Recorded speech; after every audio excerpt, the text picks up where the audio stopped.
Bismillahirrahmanirrahim. Excellences, Mesdames et Messieurs, permettez-moi tout d'abord d'exprimer au gouvernement et au peuple frère d'Éthiopie mes remerciements les plus sincères pour l'accueil chaleureux et l'organisation réussie de ce deuxième sommet sur le climat. J'adresse également mes remerciements à la Commission de l'Union africaine pour son engagement constant pour la cause climatique. Excellences, Mesdames et Messieurs, depuis quelque temps déjà, l'urgence climatique est devenue une préoccupation mondiale. Aujourd'hui, le réchauffement climatique s'impose à nous comme une évidence, comme une contrainte, mais aussi comme un défi énorme à relever. Car nous le constatons partout dans notre vécu, dans notre ressenti, chez nos agriculteurs, chez nos éleveurs, dans nos villes, dans nos campagnes, les soubresauts climatiques engendrent des destructions et catastrophes en cascade.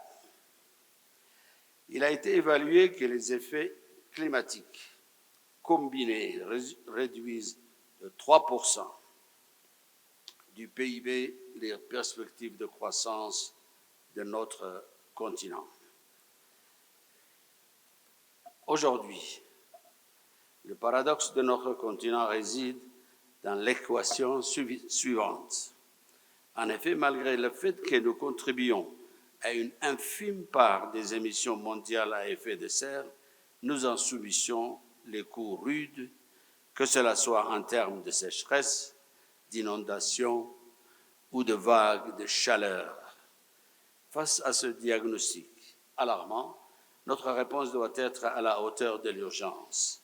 Afin que les mêmes causes ne produisent pas les mêmes effets, il nous faut changer de paradigme et nous tourner vers un modèle de développement alternatif qui inscrit la transition énergétique au cœur de nos priorités. Mesdames et Messieurs, aujourd'hui, notre continent poursuit un double objectif, celui de l'adaptation et de l'atténuation, inscrit à l'agenda 2063 de l'Union africaine, mais aussi dans des cadres multilatéraux, notamment l'accord de Paris sur le climat. Dans l'immédiat, l'urgence appelle à la mise en place d'une stratégie d'adaptation. Cela se passe notamment par la restauration des écosystèmes dégradés, mais aussi par des investissements dans le développement social des communautés vulnérables. Je voudrais partager avec vous l'expertise de mon pays avec la mise en place de la Sovereign Carbon Agency. En effet, depuis 2 ans déjà, l'agence collecte les contributions carbone basées sur le principe pollueur-payeur et les transforme en projets d'adaptation pour les communautés impactées par le réchauffement climatique. Les revenus générés ont permis de créer des conditions favorables pour le financement des petits projets destinés aux populations vulnérables. Nous devons tous ensemble réfléchir à la manière d'harmoniser cette taxe carbone à l'échelle de notre continent. Cela pourrait maximiser les financements pour l'adaptation, promouvoir une transition énergétique équitable, renforcer la coopération régionale et donner au continent une voix plus forte sur la scène internationale. Pour affronter l'hydre du réchauffement climatique, il nous faut mettre en place un mécanisme de financement pérenne. C'est ce mécanisme, à n'en pas douter, qui sera le baromètre de la crédibilité de la communauté internationale et à terme de l'efficacité des politiques pour lutter contre le réchauffement climatique.